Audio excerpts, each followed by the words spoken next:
right, it's morning huddle time. Good morning. No, I'm not saying it works. I wish you I'm just saying it Godspeed. happens. I Godspeed with all of that. I think that's really, really nice. I'm not sure what kind of success you're going to have with that today, because the world, my friend, has changed. Right. Latin American construction workers, they have different needs. They have completely different needs. These awards have a huge criteria that you have to fill out, and they usually have a community service or community relations portion. Makes them, the most productive with a high performance value, and sometimes it's 11 o'clock at night. Yeah. Funny, isn't it? Yeah, not for me. Not for me. At 11 o'clock, I am guaranteed to be snoring. So.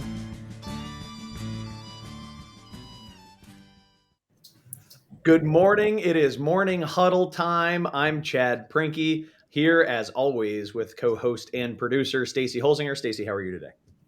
I'm doing great. I'm very excited for this episode. I got my new red toe boots that I posted yesterday about, and looking forward to learning more about Space to Build and, Morgan's company with her woman work gear. So it'll be a fun episode. It sure will. I'm excited as well to get into this. I'm gonna work really hard today to be a listener. We have three guests. We've got Catherine Hart, we've got Emily Soloby, and we've got Morgan Dawson. The three ladies joining us today are women in construction. We're getting a jump on Women in Construction Week, which is next week. We're first to market. We're first to market on that, guy. No. So I'm really excited to hear some awesome stories about these women, and I think put the audience in a position where they might be inspired, they might find interesting connections and ways to work with and support the people who we have on the show. So I'm psyched as always. Stacy, you put together a really, really cool list of guests. So with that, why don't we go around the horn a little bit and just have each person introduce yourself, just who you are and what you do. And I'm going to want to get into your stories, but let's just orient ourselves briefly with like a 10-second intro, and then we'll go deeper. Why don't we start with Catherine Hart? Hi, so my name's Catherine Hart Tinnis. I recently got married. I am the owner and podcast host over at Space to Build. And I also work in business development for D2 LLC out of Rockville, Maryland. Awesome. A lot going on. Look at you. You're similarly all over the damn place, like Stacy and I. I love it. Good. And a fellow podcaster. I want to talk more about that. That's great. All right. Emily, why don't you introduce yourself? Yep. I'm Emily Soloby, founder of Juno Jones. We make stylish safety boots that are made especially for women's feet. I'm also the host of the Hazard Girls podcast, which is a podcast all about women in the construction industry and other industries that are male populated. I love it. Awesome. All right, cool. I know Stacy talks about your podcast. I feel like I've got to, get invited to join a ladies podcast. Maybe I'm wrong. Sure, I'm joking. I will definitely check that out. But Stacy has mentioned it. All right, and then we have Morgan. Hi, everyone. My name is Morgan Dawson. I am the founder of Dawson Workwear. And during the day, I am a development associate for Orchestra Partners. So awesome. No podcast yet, though. Well, not everybody has to have a podcast, but I will tell you, they are extremely stressful if you're interested. I might have to leave that to you all. Yeah. Thanks. Yeah. All right. Well, good. So I'd like to hear your stories, and I think the thing that we're interested in this episode and kind of building on is our understanding of the experience of women in construction, how you got involved, how you found your current niche, the space that you like to operate, and what you're doing today. In some more detail. We certainly got the highlights. But I think it would be good for our audience to understand how you got where you are and exactly where you are today. So let's go in reverse order. We started with we'll start with Morgan. I got into the construction industry in college. Actually, I went in undecided, and I really didn't know what I wanted to major in. and I met a friend who introduced me to a professor at Kent State University in Ohio, and then I joined the construction management program, and it's kind of history from there. I got an internship with Hensel Phelps, a general contractor in the DC area, and as I'm getting into the construction industry is kind of where Dawson Workwear was slowly born along the way. I didn't know what to wear to the job site, so I went just wearing jeans and whatever boots I could find. And then I got a full-time job offer at the end of my internship, which was amazing. So I went back to Ohio, finished school, came back to DC, and the whole thing kind of started again. What do I wear? I tried a couple different options, including little boys' pants. It was embarrassing. And when those still didn't fit, I was like, okay, I'm going to take things into my own hands. And Dawson Workwear was born. So I couldn't really manage the 12, 13-hour work days and Dawson Workwear. So I started to look around for a new job, which brought me to Birmingham, Alabama. I work for Orchestra Partners, and I'm on site kind of managing the construction, managing the contractors, making sure everything's going smoothly. And then in my spare time, I'm running Dawson Workwear. Oh my gosh, that's awesome! What a hustle! I love it. So why construction management? That professor was just something clicked, or what happened that made you go from undecided to decided? I had a little bit of background in construction. My dad's a mason, so I kind of grew up on the job site with him. And then talking to my professor, I knew I didn't want to do something that I'm sitting at a desk every day, same thing over and over. So when he was talking about the problem solving and what goes on a construction site, I was sold right then and there, and I joined like the next week. Nice. That is awesome. So having the story there is having personal experience of being in the field and specifically having this realization that like I can't find pants, which is something I can't even wrap my head around. But I can only imagine. Yeah, as I think about it, right? There's not a lot of workwear that's particularly that I think is intended for women. So you find that and you become passionate about it. And so you're how long has Dawson Workwear been around? So the idea was born, I believe, in May 2021, and then in December, I kind of had started production and all of that, and I just launched this July. So I've only been, functional for 8 months now or so, and it's been amazing. I love what I'm doing, and I can't wait to take it even further and do more than just one pair of pants. I love it. I love it. That's so cool. All right, good. And one last little question about your day job. Is this a construction management company that you're working for, or a third party CM? Or? It's a development company. So I kind of stepped back from the field so much. Like when I was working for Hensel Phelps, I was in the field every day, managing the trades directly, and then managing our self-perform work as well, which I loved so much, and I do miss it. But with Orchestra Partners, I'm kind of more of the ownership role instead of the contractor. Got it. So you're out there as a representative representing the owner's interests on staff, saying, this looks good. What about this? That inspections type of stuff. And stuff like that, reporting progress, all that good stuff. Awesome. Very good. All right, cool. That's a really interesting background, and I totally understand how you got to where you are. It's so exciting to have such a brand new business, and I can only imagine the pride and fear that you're experiencing every day at the same time. Yep. Well, that's great. So let's hear from Emily. Emily, what's your story? How did you get to where you are? Yes, very similar to Morgan's story, where I needed something that didn't exist on the market. But my background is actually in law. I was a domestic violence victim advocate. I was a lawyer. And so I did that for a while and then ended up switching careers. My husband and I took over a family business in the truck driving industry where we do truck driver and heavy equipment training. So that's AAA School of Trucking. But we built that company from a mom and pop into a larger business with national reach. And so I'd be running from, the office to the job site and, meeting with clients, traveling. doing all of these different things, being around heavy equipment. And the only boots that I could find that would actually protect my feet were these ugly, clunky, you know what, boots that you've seen. And the problem was twofold. They weren't fitting me right. They were too loose and I just didn't feel safe. But also they just didn't look good with what I was wearing. And yes, I like fashion and I like to present myself in a certain professional way. And so it just wasn't cutting it. I began to speak to women in trucking in the Women in Trucking organization, and then other industries, and people were like, yes, this is a problem. We can never find enough different options. So the excitement was there. I have a background in shoemaking and just in shoe loving in general. I've studied shoemaking over the years as a hobby.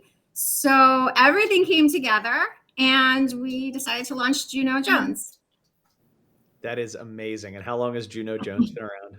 Okay, so we launched February 11th, 2020 on Kickstarter. And so if anybody doesn't know what Kickstarter is, it's a platform where you can go in and you can sort of pre-order things that may never get made, but you just hope they get made one day. So we went, but we knew we were going to make the boots. So yeah, we launched on Kickstarter 2020. COVID hit. It was right in the middle of our campaign, but we did fund our campaign actually in the first 29 hours. Oh my gosh.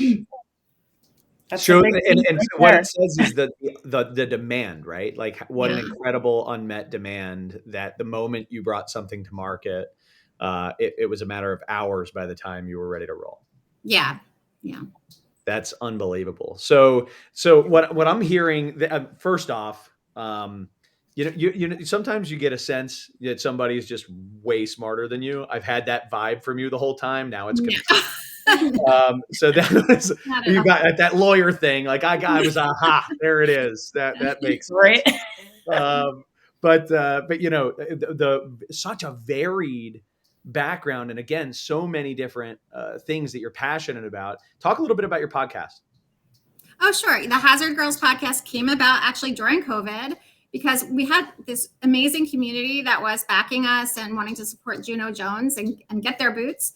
But because of COVID, we had, of course, major delays, supply chain shut down, factories shut down.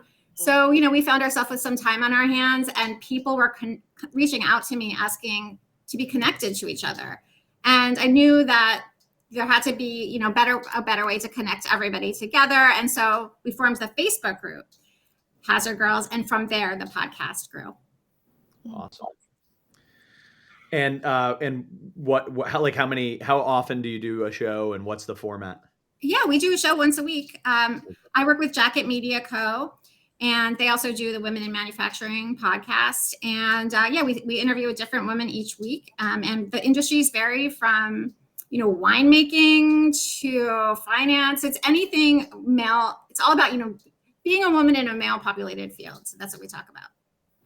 That I can only imagine the insights that you've gotten from your guests through that experience and the common threads that like it really doesn't matter if it's trucking or construction or winemaking, right? That there are some really similar experiences. I want to hear more about those in a minute. Okay, so let's hear from Catherine. Catherine, what's your story? How did you end up where you are? So I did not have any background in construction, and neither did my parents. My mom's an acupuncturist, my dad's a professor, but I really got into HGTV with my mom. So we binged the crap out of it, and looking back, it probably wasn't healthy. But it did heavily influence how I grew up and what I wanted to pursue career-wise. So between HGTV and my parents buying their first and second houses, I really got into the built environment overall. And I thought that meant I wanted to be a designer or an architect because that's what you saw all the women doing. But then I did an internship with an architecture firm the summer before my senior year of high school and learned very quickly that I had zero interest in being an architect. And I already knew that engineer was just not even remotely close to an option. So I went into my senior year a little worried, but I just applied to a bunch of architecture programs and was like, screw it. It'll all unfold the way it needs to. As long as I'm getting close to that built environment, I will figure it out. So I applied all these schools and ultimately went to community college instead. And I had a friend who mentioned that Virginia Tech had a construction program. And once I started doing some digging and reaching out to an advisor, I realized like, this is where I was meant to be. And this makes so much more sense for my personality. So then I went to Tech. I pursued a degree in building construction and a degree in psychology. And I did both those things because I have a passion for helping people figure out what they want to do with their careers, and just training and mentorship and things that you naturally do in construction anyways, which saved me from having to go get a master's degree, which was perfect. But saved by the bell from having to go get a master's. I love it. So that journey, really, as you're experiencing all these different options in college, you're just trying to get toward the built environment. Really, why? What was it about the built environment that you were trying to move toward? I loved like taking something from drawings and watching it physically come together. And it might be weird, but I loved like the smell of wood studs. I loved just seeing like the skeleton of a house and then watching it change over time and get to those really nice, pretty finishes. I don't know. It just seemed fun, right? And it was constant activity. It was different day to day. And I just knew that I didn't want to be in an office setting, which is ironic now. But I just wanted to get out there and explore something that involved building the community. And I think construction is the perfect way to do that. So talk about what you're doing today. Talk about D2 site work, and talk about Space to Build. All right. So I guess I need to give you a little bit more backstory. So once I left college, I went to go work for a general contractor. And so I ended up working my way up to a superintendent under a GC. And then I moved over into subcontracting for a year and was a project manager. So I have always been very big on wanting to get a good perspective on the industry overall, because we all have these different pain points. We don't understand one another. So I had the opportunity to transition out of operations and move into business development, and at the same time balance a new company. So I was able to work with D2 am able to work with D2 as a business development manager.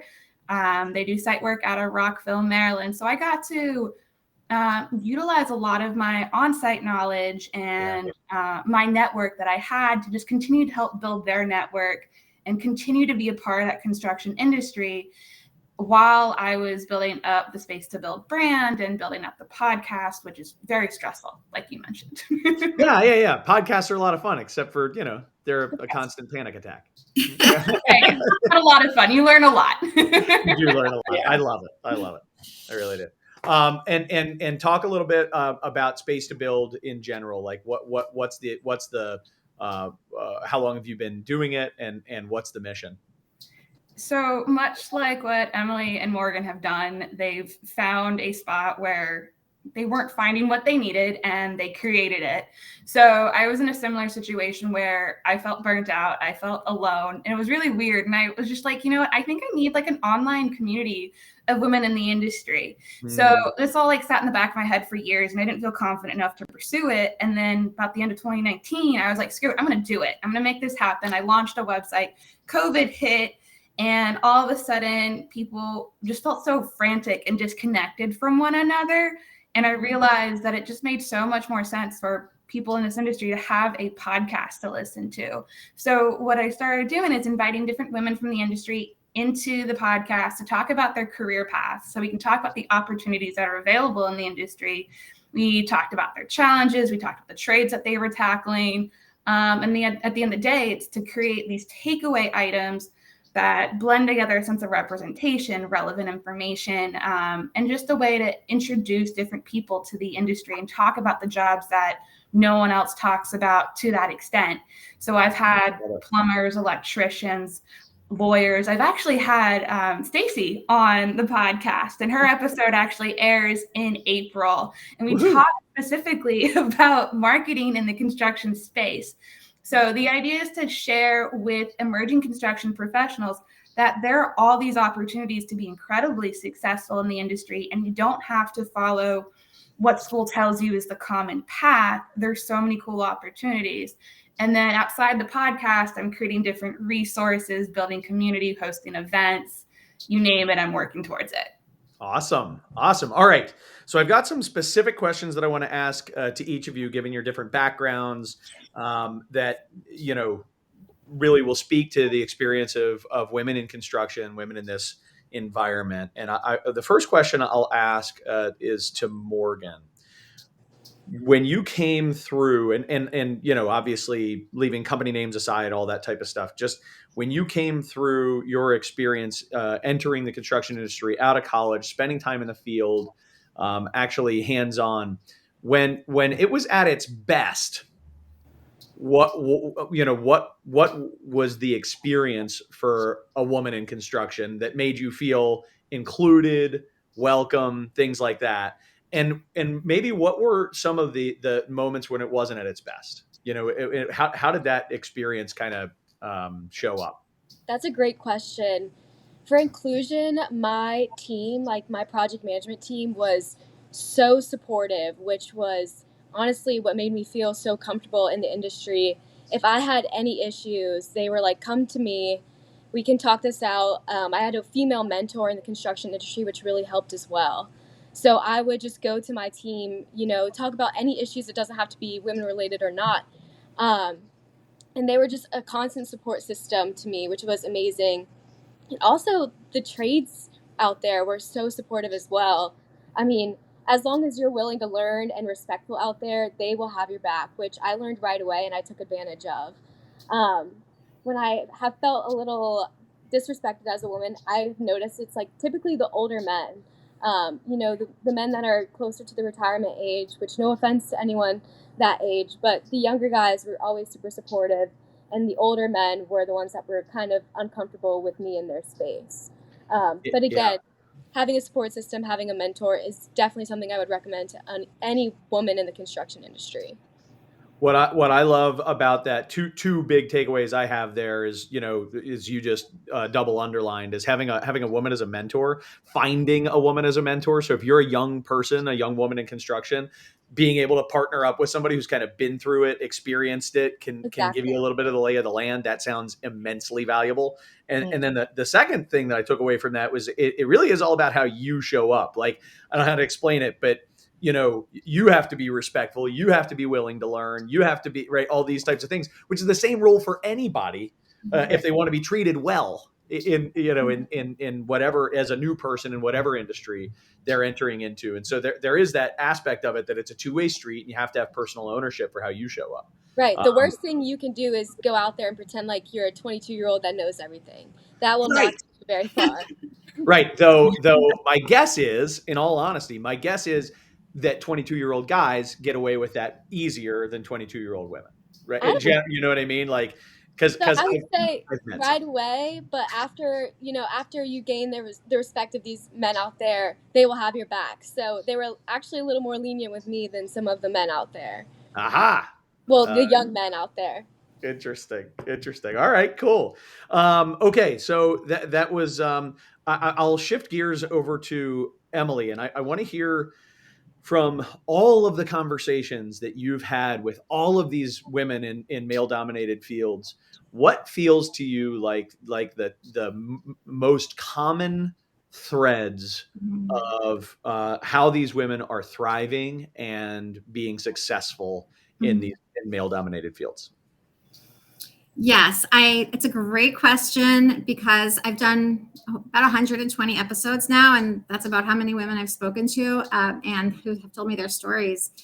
And I would say that a really interesting common thread is that many of these women have figures in their past, in their childhood, or in their upbringing, or in the young part of their career, who are men who have supported them to reach their goals, to know that they had these careers as options, or even just, it doesn't even have to be about career. A lot of times women tell me about their dads who taught them how to fix cars.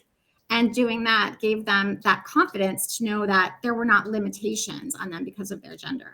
So I would say that common thread really is having men in their lives over the years who have supported them and taught them that they could do it too.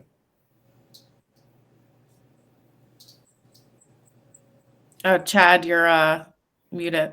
Because I don't want everybody to hear me while I'm going like, oh, that's cool. Yeah, that's it.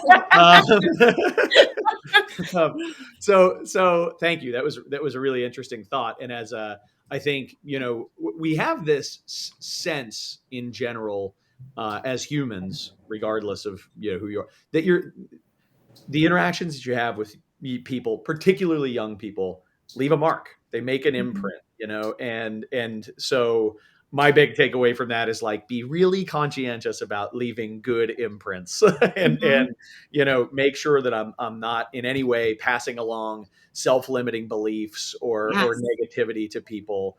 And it is, the only rules are the ones that we've made up in our own cultures and our own heads. And if we pass along stupid rules, they'll continue to be there. Right. So anyway, lots of thoughts going on in my mind on that. So Catherine, question for you on this. When it comes to doing business development in the construction industry, do you feel that there's any specific advantage or disadvantage to being a female in that role? You know what? I've never really thought about it that way. I see a good mix of both men and women, but I do think business development falls typically more, you find more women in these roles. And I think that comes down to relationship building skills and communication skills, which women statistically have a better hold of and bring into the industry, which I think actually, if you think about those two skills alone and see how it trickles across all the different fields within construction, you really see where that growth starts to happen. So I think those two would be the biggest benefits to being a woman in the business development space. Such a good lead in to a question that I want to have each of you answer in your own way, one by one, obviously. So, but that I tend to agree with you that there are some distinct advantages that statistically, right, not as a law, but statistically you find across the women versus men in terms of skill sets. Why should we want?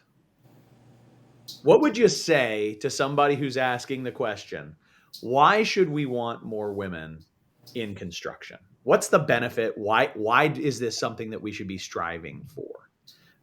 And I'll toss that over to Emily first. Yeah. So I think there are a lot of answers to this question. I'm just going to take one answer because there's other people answering. But for me, I mean, I'm going to let the others talk about the bottom line and diversity. But in general, it is a great career. Okay. So there are so many opportunities in construction. It's a lucrative career. It's an empowering career. Why shouldn't women have access to it just like everyone else? I love it. Yeah. Okay. So we should want more women involved because, quite frankly, it's a fantastic career path, and we want to we should want to encourage people into that line of work. Absolutely. Yeah. Awesome. All right. Cool. Let's hear Catherine. So she said on the workforce development, I'm going to, I guess, transition more on that bottom line. Like, women bring to the table different perspectives that I don't think have really been discussed. And we're really fantastic at disrupting the status quo. We're talking about our well-being on site, in the office, work-life balance, parenthood, maternity leave.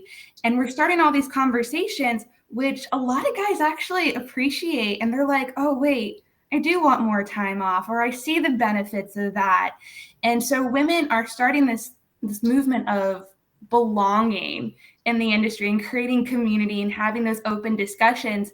And honestly, like a sense of belonging in a company actually increases job performance by 56%. It reduces turnover by about 50, and it decreases the amount of sick days, because sometimes, I mean, people take sick days simply because they don't want to go to work that day and they're just in a bad headspace, right? And so by creating these good communities with good, strong communication, these relationships, you're able to encourage people to meet their potential at work, which affects that bottom line. Love it. Love it. Great stuff. Morgan, what would your answer be? Why do we want women in construction? Yeah, I mean, I agree what both of these ladies have said. First of all, why not? And second of all, it's a different skill set that women bring to the table. I mean, like Catherine kind of stated earlier, the relationships, the organization, communication, that is all such a vital part of construction that women have mastered. And a lot of my superintendents that I've worked for have actually preferred working with women. So it's super exciting to see the percentage of women in construction increasing year over year. So I'm really excited for the next couple of years and to see even more women coming into the construction industry and showing off their skill sets. Same here. And so all I do is I don't work for any construction companies, but I have lots and lots of different clients who are construction companies. And I will tell you unequivocally that when there are no women on the leadership team, it's like one of my first priorities is to get women to be a part of the leadership team, for all the reasons that you guys are saying. Like, yes, all the points that you're making are so right, but purely selfishly, the team desperately needs a difference of opinion, and everybody gets into this really, really monolithic way of thinking. And if we just have to have diversity of thought. So and what I found is that an all male leadership team is not nearly as intelligent, not nearly as capable as they would be with more equal representation that way. So anyway, I love the question. I love your answers. I think great points. So Stacy, what do we have in terms of additional questions? Heck, you probably have like a dozen. What other questions do we have? Well, for Emily or Catherine, actually, so your podcast feature guests for women, are the women that come on your show, when they say that they're attracted to the industry, is it because they already had typically a family member already in the industry?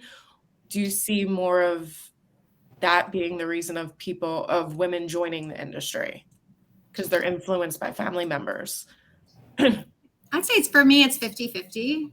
A lot of people are, but just as many people, learn about it in different ways, usually in school. They learn about it in college as an opportunity. Okay. Yeah, I think more of the women that I've talked to, they gravitate towards it because it is comfort. It's what they grew up with. Do you have any or hear of any suggestions on how we can promote the industry with people that are completely kind of like how you shared your story, Catherine, where you weren't, even considering construction as an option, really, because people in your family you weren't brought up around construction. So how can we reach people outside of the industry to come in? So it's starting young, right? In school, we talk about, what do you want to be when you grow up? And you've got all your normal stereotypical answers. You've got the high paying answers like lawyer and doctor, but no one brings to the table opportunities in the construction industry, which are really high paying as well. It's fantastic. So it's just embedding it more into curriculum. It's after school programs, it's camps. And it's just really showing up for the high schoolers, the middle schoolers, and the elementary school students, and showing them that, yes, they learn about architecture, they learn about engineering, but there's this like amazing middle ground that brings all this stuff together and is such a hands-on opportunity. And this caters towards the people who don't want to sit in offices, who want to get their hands dirty, who need the movement, they don't enjoy that constant day in, day out routine, and they want to be able to mix it up while having a very successful career. Awesome. We talked on a prior episode about mentorship and sponsorship and how to gear towards looking for a sponsor to help you in your life, who or how did you go about finding a sponsor or a mentor? I'm sure that's challenging because we already have limited women, in the field. So how do you navigate that in finding someone? Honestly, most of my sponsors, ironically, have been men. I think it is funny because Andrea, who talks about the mentorship and the sponsorship, she tends to say that men sponsor other men, but they don't sponsor women. And through conversations with her and just reflecting back, I have been part of that small percentage that's been really lucky to have men who actively have my back and advocate for me, even when I don't even know them, right? Like I've got one of my mentors, Jeff McCoy. He literally went up to bat, told different people in the company, hey, you're going to lose her unless you bring her out into the field. Let her come work with me. Let me teach her what she wants to learn, and let's see where she grows from there. And I mean, he constantly pushed me out of my comfort zone. But I've also had women sponsors, and usually those people who are more sponsors versus mentors, they actually seek me out and they actively get involved in my life and ask me what I need and take a front row seat in my own success. Love to hear that. For me, I was lucky. One of my friends was transferred onto my job site, and it kind of turned more from a friendship into a mentorship. So she was kind of my sounding board. Like if I had anything construction related, personal related, I would go to her, talk to her, hear her experience because she was more experienced than I was, and that helped me out so much. And it speaks to what you were talking about earlier, Emily, with the idea that this common thread was that actually that there were men in these women's lives who played a significant role in help. And so whether they were sponsors or mentors at that age, or whether they were just role models, and that's a different thing. It's an extremely powerful lesson. So. Yeah, I think it's really important that we don't depend on just women to be mentoring women, because Agreed. Of course, just frankly, there aren't enough. And if we do that, we're just doing ourselves a disservice. So we really do rely on men. We need all of the men to be allies in order to move us all forward in the industry. Awesome. Love it. Stacey, any other questions? Just selfishly, I'd like to know for Morgan and Emily, I know, so Morgan does the work pants. Is there any other gear that you see coming down the line in the future? I see all the gear coming down the line in the future.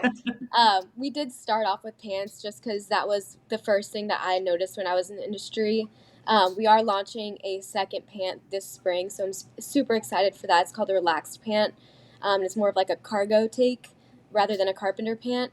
But then this winter, we're going to come out with some winter lines, which I'm super excited about. So like fleece lined pants and a really cool work jacket, which I'm really excited about. And that's just kind of the start of it. So I'm really excited for what comes in the future. And I love all the feedback I'm getting from women with their stories and what they want to see me create. So there's a lot coming. Yeah. And I'm sure the same with you, Emily, right? Yes.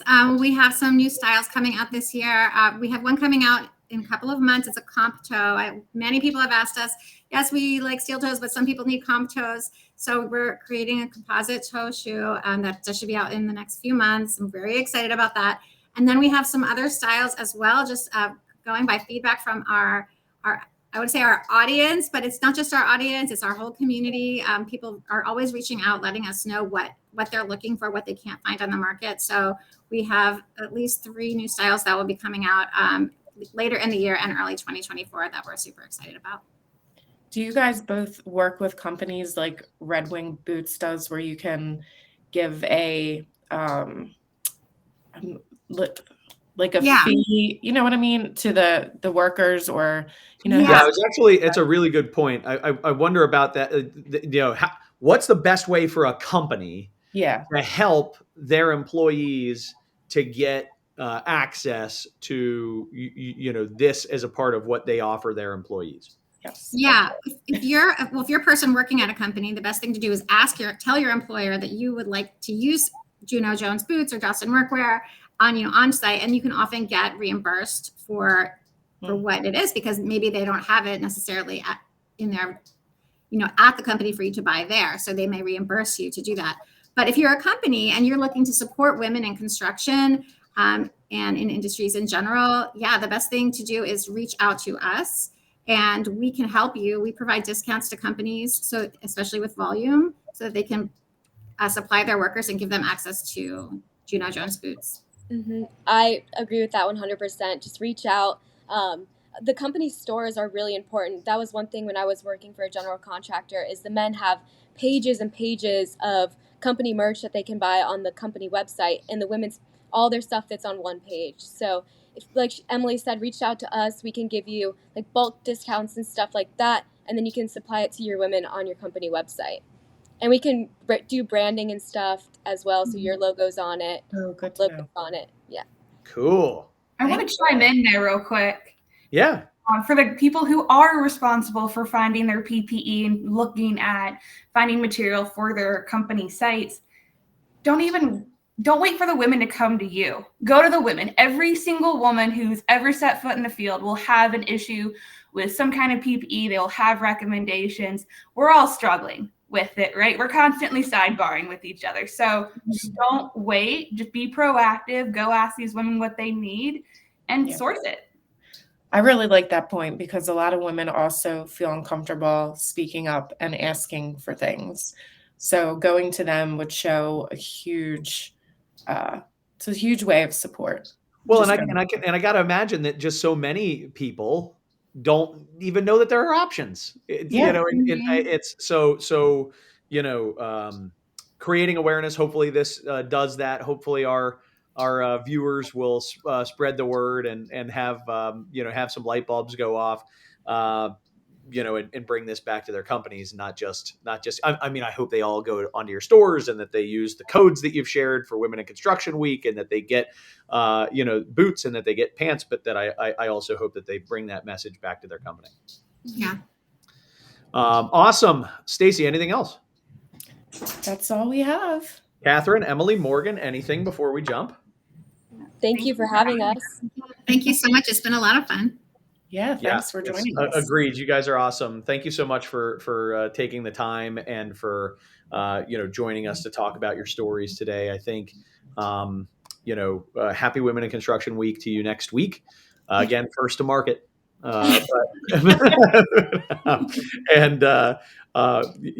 We'd welcome you back anytime, and we'll certainly spread the word about your podcasts and about your companies and about the great work that you're doing. So thank you.